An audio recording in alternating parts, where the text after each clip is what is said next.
Bonjour, bonsoir, ça dépend de l'heure auquel vous nous suivez. Merci pour la confiance. Merci à tous ceux qui nous suivent partout, vous nous suivez. C'est un grand plaisir de vous avoir dans cette grande communauté Tosha TV. Mbote Bandeko, bisika nso bozolanda biso et senweza makasi.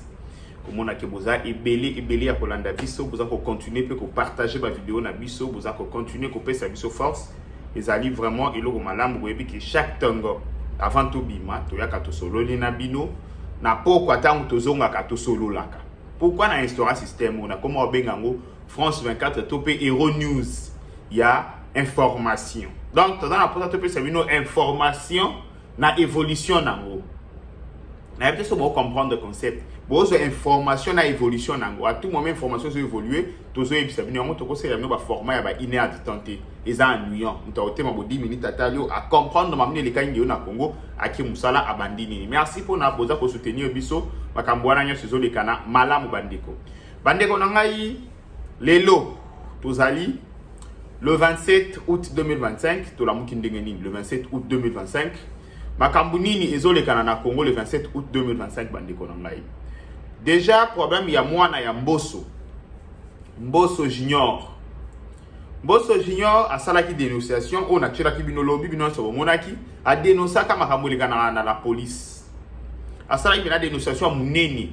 Lelo journal lelo na posana yebisina la kisabino ba makambo mwana Mbosso a dénoncé ka mike bo comprendre pona nini a dénoncé ki yango.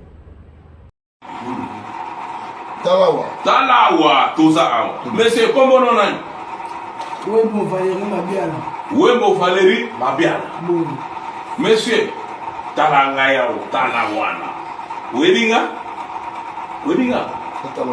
Kombo nangana? Mon conducteur. Tokanga yo combien de fois? Plusieurs fois. Obi mandolo ndeni. Poke nana minuki. Obi mandeni. Mais ma juge. Tu vas pas juge. Au salon de ma juge, tu vas voir comment il au salon de la pour ma juge, tu vas la bête à la peine. Peine. Yo, sur ça, 50 ans. Yo, au sur ça, 50 ans. 51. On a 3 ans. 3 ans. Nami Nuki, ok, n'a pas encore 3 ans. Yo, tala, nami Nuki, ok, n'a pas encore 3 ans. C'est pas bien. On a beaucoup saluté. Ngai. Capitaine. Nani? Capitaine Tentator. Wewe ngane Buso kama ngai. na kangao nani? Ukangao na manduki na kalufungula kapitunda kisasa. Ngishasa. Bukanga mai nani tawo na kangao. Kama mara plus moins 24 personnes. 4 recelés na biso ba criminel 20 plus moins. Ba 20. Tangena ba komba ba keso. Anzu, Congo, Oscar, Otukangama na bango lipasa, Shindia lipasa. Ngai, Chasa Makaba Alain, Naza, comment on peut dire Mingai? Comment on Naza, on a un lox wana, petit monene wana. Waza kwa hii. Waza kwa hii. Na petit moko wa utaka Angola, na Shimbia. Bangole wana. Moko Bangole wana ba na Shimbia. Yelo, na bina filé, azana mabina filé. Azana makala. Oui. Ekofo. Na Ekofo, nani Ekofo wanobenga wata mkushe ile Ekofo. Oui. Isotofe. Oui. Amungala wana. Wata ungana hivi wana. Bokomi ni banda nini? Parce que Tokimaki na évasion. L'évasion ouais. Évasion sama na wileri wana uti prison makala. Uti prison ya ndolo. To samba na makala. Na retour na biso to uti makala ko samba nde na mwa sambula wana. Tokopelanga na chef chef de bande. Congo. Ndakopelanga na chef Emoti. Ozaka chef ya escort ya wana escort biso tokoma biso kuna. Wana kitaka na bandal wana. Bakopelanga na Congo, mambasaka ba ebite po asiju ba bataka biso bakakate. Jo bataka biso bakakate donc Congo ndakopelanga na ye. Ndeko biso facilité ya go sauter tokima. Bon, talanga awa. Makonzi. Bokima na comme les armes. Ngana kimaka avant mais kimaka na arme moko. Ngala kilomwaka déjà avant. Batika la kala piste. Nani o akima wasema munduki na maboko. Na lobino boy. Yo soko compliqué biso to compliqué parce que toi l'état. Bon, tokena na campus. Vous avez combien? Campus là qui c'est Nani nana tanga bango. JR. Ouais. Hein? JR. Valérie. Oui. Ngai. Oui. Na Petit nani ya Dani. Petit Dani. Bozalaki na manduki combien? Zaki 4 armes. 4 armes. Et akana de calibre. Nai na zana arme na campus. Talakawa. Nani na smart arme, baleka smart arme. Petit wana ya nani ya wata pela kanzungu za smart arme. Petit wana kama ke chef. Asa kunati. Bon. Nani apesa ibino kopke boko uyiba mbona kata campus? Musala wana mutamusaga mujier. Portango oyebiete. Oyebiete. Na chambre froide oeza derrière ni na veningi na salon wana pembeni na station. Musala wana déjà bon na sala kitesha. Ah? Usala kite? Bon bana basala kite. Basala musala na Valérie Azala mo passer Valérie Azala. Valérie Azali. Nani susu. Nani mususu? Valérie na JR. Nani mususu? Na susu ni ba équipe na équipe. Ba mususu ebite. Bon, na pharmacie na Lemba. Na super Lemba. Pharmacie ko zala na kopo na chef. Meloba nani na nani? Kopo na tangi chef na. O tangawa. Kopo na ya ni pharmacie na zala na Congo, Dani, Eric, Hubert, Mouya. Na nef. Na nef. Nani abetaki policier masasi na super Lemba wana? Super Lemba tabita kama masasi zaki nani zaki Dani. Oh, bisoto isandawa. Dani wapi? Dani na Lubumbashi. Dani na Lubumbashi. Numéro na pele na Landawa. Bisoto ebi yo moto betaki parce que batu bakangamaki nani atangaki yo moto betaki policier masasi. Congo pa charger bon la vidéo. Non, Congo ko charger ndenge nini? Parce que Congo zo ba vérité, yo pa zo ba vérité zo charger moto te. Oui. Congo alobaki yo moto betaki masasi. Bon. Na Lemba terminis. Lemba terminis. Botali bino moko bandeko. Ba criminel ya minene pe makasi. O benga ba bomi batu.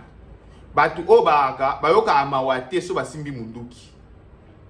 Mais ba criminel wana na ba mboka mususu faki baza na ba prison ya haute sécurité. Faki baza na ba prison moko na biso ke pomo na libanda il faut la mobali. Mais ba criminel wana ba tiki bango. Ba okote na prison. Quelques temps après, abimi. Après un mois, abimi. Ndeli kamu mwana ya mboso alelaki, afanda ki azoni la ba obalanda ki te bandeko, bo souffrir lisu ndambo. Bo landa lisu mwana mboso. Makambo alobaki. Bonjour, je me présente, je suis le commissaire principal Mbosso Kazadi Junior. Je suis S2 à la Légion nationale d'intervention. Je viens aujourd'hui faire cette vidéo pour annoncer, puisque j'ai déposé ma démission, je crois qu'elle a été refusée, mais je viens le dire devant toute la communauté congolaise, où qu'elle soit dans le monde. Je démissionne par rapport à tout ce que je découvre dans cette police. Le chef de l'État veut un changement. Le chef de l'État veut que les choses changent. Mais les choses ne changent pas.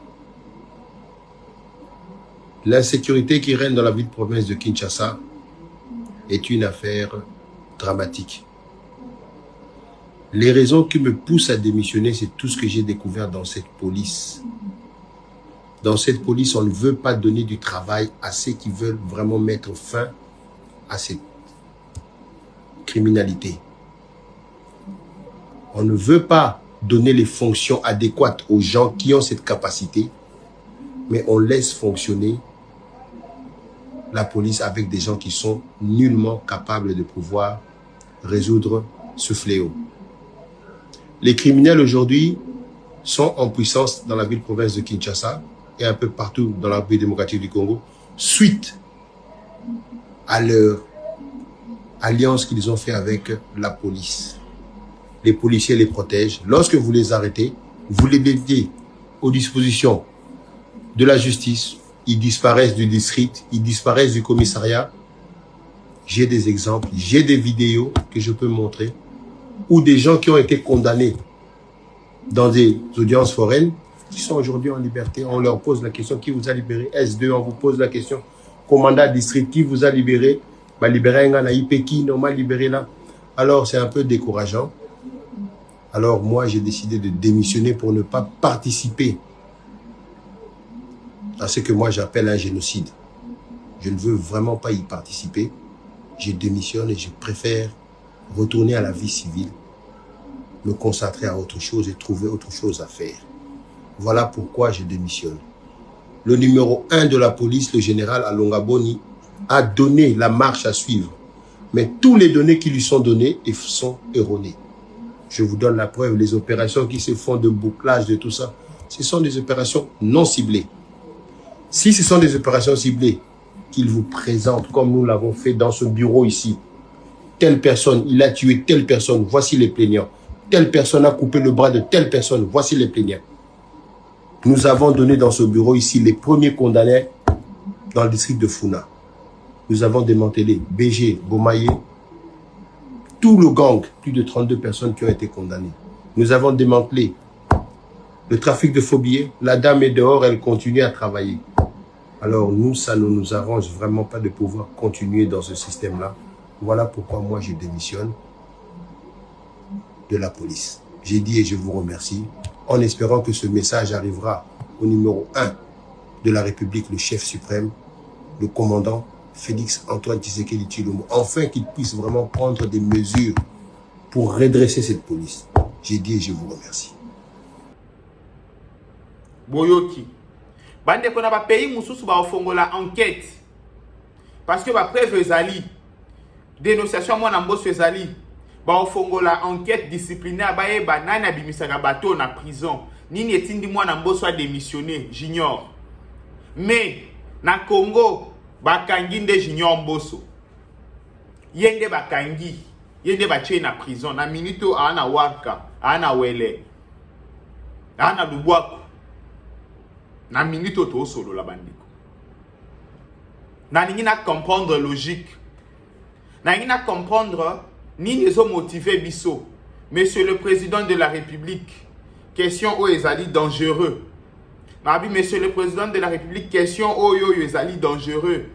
Webi ke nabima apamba te so na koti likambu seke na moni danger na kati ya likambu wana.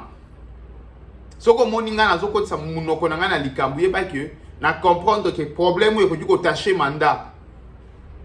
Question oyo ezali dangereux leloté et kozongi la biso na face.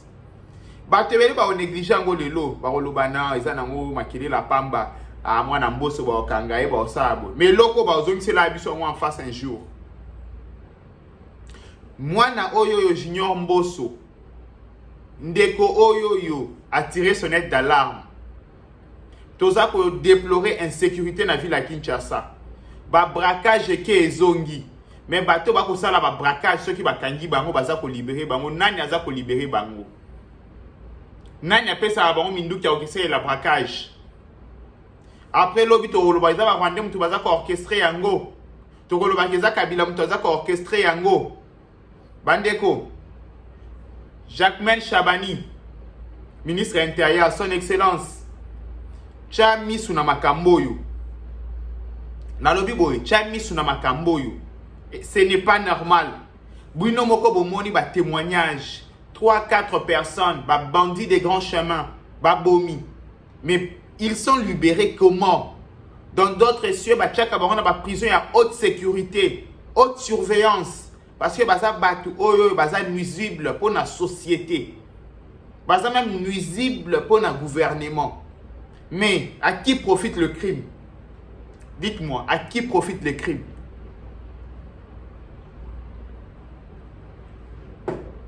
Oui, bisanga bandeko. Nani a profité na misala mabe oyo? Mutu ayeko dénoncer ende bokangi. Mais bato bako bimisa bango, baza libre, bafandi na bango. Bo expliquer ngai tozo kende wapi? Expliquez-moi, parce que vous allez comprendre l'autre. Moi, je suis dénoncé, j'ignore. Aye, à l'obi boy. Je suis démissionné parce que Makambo est kende boye. Moutou mouté mesuki, comme tous les Congolais. Mais il y a des bozi bokangi boche na prison. mais ba obako bimisa ba prisonnier ba obako bimisa ba assassin libanda botiki bango. Je veux comprendre quelque chose, monsieur le président. Nayebi que vous êtes bien informé que les kabiso nyonso makambo na oloba na o rappelé au kaka oyebi na o yango, monsieur le président. Mais ça là est loco. Ba service oye ba premier na président so bozo landanga boyebi ça, monsieur le président, que ameka ko ça les loco moko parce que population azotala méfiance comme au kota. Ezaki mwandambo branche na fongola ki makambo ya Junior Mbosso. Bande kolanga la fois passée quand je suis venu ici, nayebi c'est bino que na 700 prisonniers politiques entre guillemets au M23 abandaki ko senga. Na bibo na 700 prisonniers politiques oyo Kinshasa kangi batu ya M23 ba généraux oyo 5 ans bandaki ko défendre à l'époque bazana kati bochakinga tembi ebele ba ekoloba yo muluba okomona Tshisekedi azokende boko kende na ye boye lokwa akomwa ngo ya bino ngai Nzambi. OK. Sikoyo bolanda Bisimwa. Bisimwa défend Marie boy Bisimwa ba ebete Bertrand Bisimwa. Azali vice-président ya AFC M23. Aza après nanga. Yem tazaki président et nanga e ba komisi nanga président ya M23 AFC coordonnateur. Bisimwa o défendre ba généraux wana. Boyo kana munoko na moko. Mais je peux vous dire que ces généraux, ils se sont battus sur les champs de bataille. Ils se sont battus comme de véritables guerriers. Ils ont tout fait pour défendre ce régime-là qui aujourd'hui les met en prison. S'ils ont perdu la bataille, c'est seulement parce qu'ils se battaient pour une cause perdue. Une cause qui n'était pas juste. Parce qu'ils se sont ralliés aux génocidaires, aux personnes qui ont été... Boyoki. Alors, il va libérer les généraux na bango parce que les généraux wana ba bundaki, ba salaki sacrifice suprême. Les généraux na c'est bino bisi bo défendre ça les généraux ya FRDC. Oyoyo hiérarchie ya FRDC zoloba ke ba trahir parce que batiki ba troupe sans commandement ba kimi. Na bi boy batiki troupe bazaki prêt ya kubunda. Kasi ba kimi batiki ba troupe sans commandement. Bandeko okoko za na munduki mais faut ça na stratégie na commandement na coordination. Barsali abandon de champ de bataille. Ba kimaki na ba premier bateau. Ba démoraliser ba troupe. Mais ba généraux wana de bisi moye ko défendre. Alobi batika bango bazana kata 700 non. Oya bisi mo. Moni 700 kombo on a ebisa bino baza 700. Ba généraux wana bazana kati. Tolinga Congo ko bande wona ngai. Tolinga Congo. Tout remettre na niveau ya rebelle. Aya ko défendre bande ko boyo kasoni. Webi ba généraux wana ba écouter que Tshisekedi a koma lelo. Na plan ndenge ezalaki Kinshasa kozwama Tshisekedi a okima to za l'assassiner ba obima na bango. Tandis que moi nanko ya zankoi ti les lois na pouvoir. Ti les lois za wana.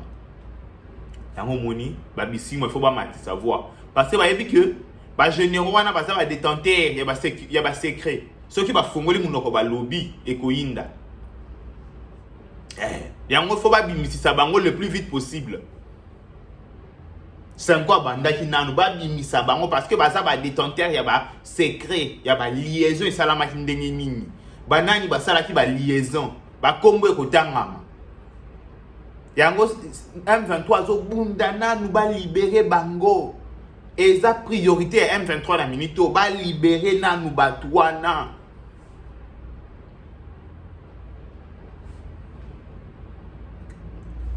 na lobara pamba te. Combien de fois na ça nga so na bitika c'est que na tourner munoko na nga 7 fois 8e fois ya toi tu la brancher le lot boyebi que mercredi jeudi to bimaraté to ramingi na ndaku to lande sabino bo landa pe constant mutamba ya yeli kangu to rozela to analyser ngopé bo se connecter mingi bo partager vidéo na ba groupe nyonso zali koti sa vidéo et au ça la bien to fongoli Facebook na biso bandeko tala na se page Facebook na biso ezali na côté ya commentaire kota na lien wana kende ko aimer page to abonner o s'abonner na page Facebook kuna pe to bando tindika mwa ba information et au ça la biso très bien merci mingi bandeko